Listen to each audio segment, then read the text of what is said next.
안녕하세요. 김성순입니다. 중국 정치 외교 뉴스 66번째는요, 기가 막힌 내용입니다. 중국 공안이 취재 중이던 네덜란드 기자를 폭행하고 게다가 감금까지 했습니다. 그런데 숨겨진 이유가 있는데요. 이 숨겨진 이유에는 우리 한국과도 연관이 있습니다. 이건 뭘까요? 오늘 주요 내용이고요. 그런데 기자 폭행에 감금까지 당한 네덜란드는 어떻게 했을까요? 충칭 총영사관을 폐쇄하는 걸로 반격을 했는데요.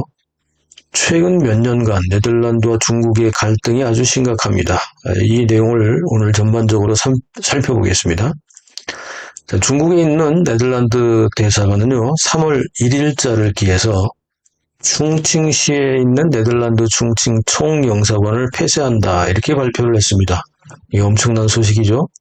네덜란드가 충칭 총영사관을 폐쇄하는 이유는 뭐라고 했냐면요. 네덜란드 기업들이 충칭에서 존속하는 데 제한이 있기 때문에 이렇게 분명히 폐쇄의 이유를 밝히는데요. 충칭 총영사관이 관장하던 지역이 충칭시와 그 근방의 사천성, 섬서성, 운남성, 귀주성 이 지역인데요. 이 지역은 북경의 네덜란드 대사관이 직접 업무를 담당할 예정이다, 이렇게 밝혔습니다. 네덜란드는 3월 1일 사천성 성도시에서 개최된 외국인 투자자 모임에서 이 사실을 발표했는데요. 의미가 있죠. 외국인 투자자 모임에 나 지금 중국 공안들한테 우리 기자가 얻어 터졌어, 이 얘기를 밝히면서 그래서 우리는 충칭 총영사관을 폐쇄할 거야, 이렇게 발표를 한 거죠. 자, 중국이 네덜란드의 중요한 무역 파트너이기는 하지만 네덜란드의 경제 안보에 가장 큰 위협을 가했다고 네덜란드는 경고했습니다. 게다가 바로 이 폭행 사건이 뭐냐면요. 2월 27일 날 발생됐는데 네덜란드의 중국 주재 기자 2명이 사천성 성도시에서 취재를 하다가 일반인들하고 취재를 하다가 중국 경찰에게 폭행을 당했을 뿐만 아니라 몇 시간 동안 구금까지 당하는, 이건 뭐 초유의 사태까지 발생을 했습니다. 이 상식 밖이죠. 이 상식 밖의 초유의 기자 폭행에 불법 감금까지 당한 네덜란드는 결국 그동안 참아왔던 중국에 대한 불만을 충칭 총영사관 폐쇄라는 강력한 조치로 반격한 것입니다. 네, 대단하죠? 외교부 내외신 기자회견에서 외교부 대변인 중에 한 사람인 마오닝은 이와 관련된 질문을 받자 역시 늘 하던 대로 자세한 사항은 잘 모른다고 회피했습니다. 자신들에게 불리한 일은 모른다고 회피하고요. 다음에 하루 이틀 지나서 또 추후에 다시 상세한 내용을 물어보면요. 뭐라고 하는지 아십니까? 이미 일전에 답변했다, 이렇게 또 둘러대는 게 외교부 대변인들의 내외신 정기 기자회견 내용입니다. 외교부 대변인들의 내외신 정기 기자회견은 단지 중공의 선전용 내용만을 전달하는 창구일 뿐이기 때문에 그렇습니다. 그렇기 때문에 특히 외신 기자들은 이런 기자회견을 뭐하러 하느냐면서 녹음기 기자회견 혹은 앵무새 기자회견으로 비아냥되기도 합니다. 자, 그렇다면 중국과 네덜란드는 최근에 무슨 일이 있었던 것일까요? 우선요, 네덜란드는 중국에게 아주 중요한 국가 중에 하나인데요. 일단 중국과 EU의 전체 무역에서 네덜란드는 유럽 국가 중에서 무역 총액이 2위를 차지하고 있습니다. 수출입 합쳐서요. 그리고 유럽 1위국입니다. 즉 중국 제품이 유럽 국가에 가는 그 EU에 가는 것 중에 네덜란드가 가장 많이 사간다는 얘기죠. 게다가 중국이 유럽에서 물건을 사올 때 유럽 제품 수입의 5위국에 해당하는 중요한 무역 파트너입니다.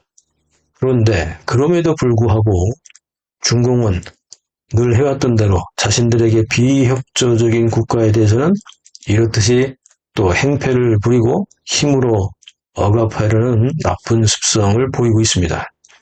자원이나 부품이나 저가 제품 등을 오히려 무기로 사용하면서 특히 힘없는 나라들에게 행패를 부리고 있는 중국은 네덜란드를 이번에도 아주 우습게 알았다가 이번에 네덜란드에게 톡톡히 국제적인 망신을 당했습니다. 중국은 2023년에 외국 투자가 30년 가운데 가장 최저치로 지금 추락을 했습니다. 작년이요. 그렇습니다. 올해는 아마 더 떨어질 수도 있어요. 자, 외국 투자가 점점 줄어들고 있는 마당에 오히려 중요한 무역 국가인 네덜란드 같은 나라에게 아직도 힘을 과시하다가 되치기를 당한 것입니다. 시장 자율화를 포기하고 공동 부유론을 선택한 시진핑의 쇄국 정책으로 탈중국화는 가속이 붙고 있고요. 글로벌 기업과 투자는 중국을 떠나고 있습니다. 네덜란드는 중국의 중요한 무역국이니까 오히려 더 대우를 해야 마땅하지 않습니까? 그런데 오히려 막대한 무역량을 무기로 사용하는 어처구니 없는 몰상식한 행동을 하다가 네덜란드에게 제대로 한 방 먹은 셈이 되었는데요. 자, 그런데 네덜란드가 중국에 대해 불만을 품은 건요, 이미 최근 몇 년간 누적된 겁니다. 이 기자 2명 폭행과 감금은 결정적인 사건일 뿐인 것입니다. 한번 살펴보면요. 네덜란드는 2020년까지는 괜찮았던 것 같아요. 2020년까지는 중국과의 상호 우호 관계 이런 거 있잖아요. 도시나 이렇게 우리 같은 도, 중국의 성, 이렇게 해서 중국과 12개의 성과 32개의 대도시, 총 44개나 되는 중국의 성과 시와 네덜란드의 도시가 우호 관계를 맺고 있었다고 합니다. 2020년까지. 그런데 우한폐렴 코로나 팬데믹과 무모하고 몰상식한 제로 코로나 봉쇄 정책으로 관계가 틀어지면서 현재까지는 최소 2개의 성과 8개의 도시, 즉 10개의 성시 우호 관계가 이미 취소해버렸고요. 네덜란드가 취소한 겁니다. 중국이 당한 거죠. 44개 중에 10개니까 4분의 1 정도 가까이 되죠. 나머지도 문제는 네덜란드가 우호 관계를 취소를 고려하고 있다. 이렇게 언론에 보도되고 있습니다. 이것뿐만 아닙니다. 네덜란드에 있는 대학들은요, 이미 중국에서 국가장학금을 받는 중국 국적 유학생들이 네덜란드 대학에 입학 신청하는 걸 이미 거절하기 시작을 했고요. 공자학원도 폐쇄하기 시작을 했는데 이유는요, 간단합니다. 이들이 네덜란드의 대학에 와서 각종 정보를 수집하여 공산당에게 보고하는 거죠. 현지 대사관에게 보고하는 건데 이렇게 되다 보니까 이걸 네덜란드 정부 당국이 알게 되었기 때문이라고 합니다. 네. 중국이 노골적으로 스파이 활동을 강화하고 확대하자 이에 대해 불만이 쌓여왔던 거죠. 또한 네덜란드는 2022년 중국의 해외 비밀경찰국이 네덜란드에 불법으로 세워져서 활동하는 것도 발각을 했는데요. 네덜란드의 주권을 침해하는 행위로 당연히 규정을 했고 이에 대한 조치를 강구하고 있는 중이었습니다. 그 불만이 많을 수밖에 없죠. 게다가 2024년 2월 6일 네덜란드는 중공의 해커들이 또 네덜란드의 국방 관련 홈페이지를 공격한 징후도 이번에 발각했다고 합니다.